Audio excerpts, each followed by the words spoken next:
Good morning. So it's almost the weekend. It's Wednesday, 2 more days to go. Let's hustle, keep on hustling, and keep on doing what we do. Today, I have Taylor with us, who is a versatile HR expert and a team player who leverages strong, creative, analytical, communication, problem solving skills to make sure that he solves the problems for the companies that he's working with while ensuring that the productivity remains the same. He is all about efficiency and making sure that companies do well and grow while making sure that he leaves an impact on the companies that he has worked with in the past. Let's welcome Taylor on 10 Minutes of Hiding Wisdom, where he will tell us about what he's currently doing, some of the projects that he's working on, and what his advice is for job seekers out there. Hi, Taylor. How are you doing?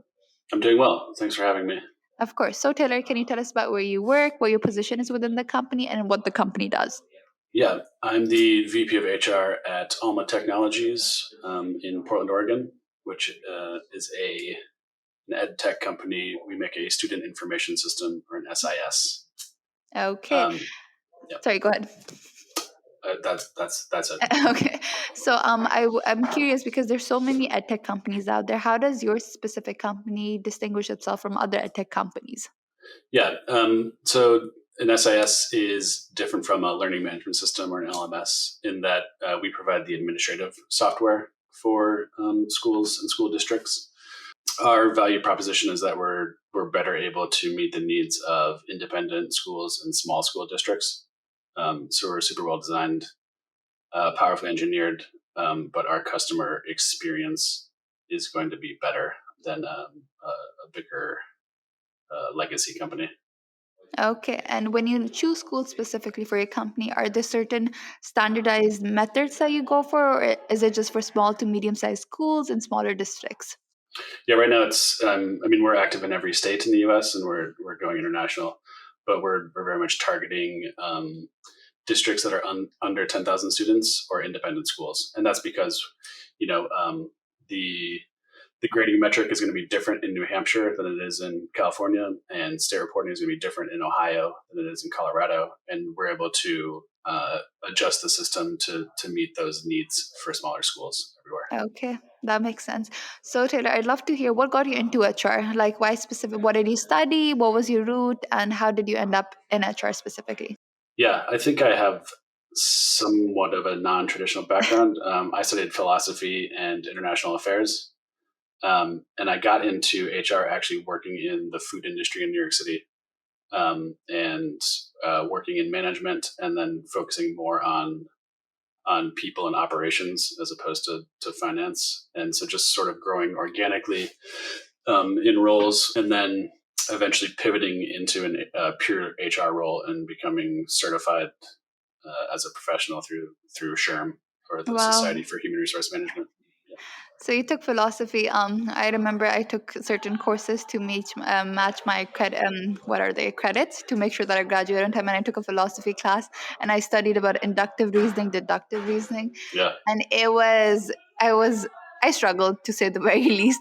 But how was your journey? Like philosophy, do you think your major helped in your? Does it help in your HR field these days? Like, do you think? As in, like, people usually go for a certain degree, then they go for the same job within that industry. So, do you think you see that advantage in your professional field, or no?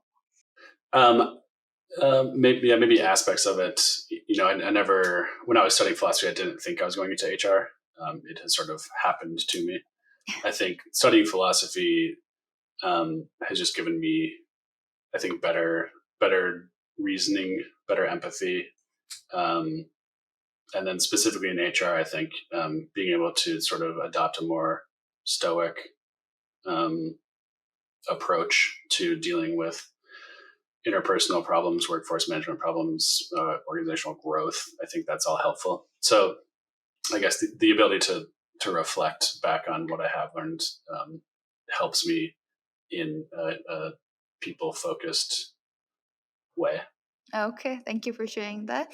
My next question for you, Taylor, would be because you are in the HR space and everything, what are some of the trends that you are seeing after the pandemic regarding hiring that things have changed?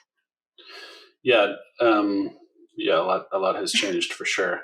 I think that there's certainly a new interest in a more flexible hybrid um, workplace, but also like work schedule. and I don't think that that's like uncommon. That's probably a common answer you get. But I think it's really on employers to provide that space if they can. Obviously, not everyone can. There are jobs that require physical presence, but in the tech industry, we can absolutely work remotely. And so making sure that we have the systems and the software in place to support communication and scaling the company from the inside, it has been important. I think there have been a lot of people who have changed their careers in the last year, maybe in the last 2 years. And there's a lot of companies that have sort of changed their approach as well. And so it definitely is interesting, the intersection of those two, and how people are finding new opportunities, and how companies are considering new candidates from different backgrounds, maybe more like non-traditional backgrounds. Okay, I'd like to touch upon something that you said. Why do you think so many people are open to leaving and switching their jobs these days? Like, what changed according to that? Um, yeah, I mean, it's hard to say if there's like one reason. Uh, you know, the first reason that comes to mind is that people are frustrated. I think it's been really hard to navigate a novel pandemic, personally and professionally. That I think there's mental health issues at play, and people, when the demands of the workplace are not flexible, people are like, well, I need to do what's best for me and my family, and so I need to start looking elsewhere, because there are opportunities that are remote and flexible.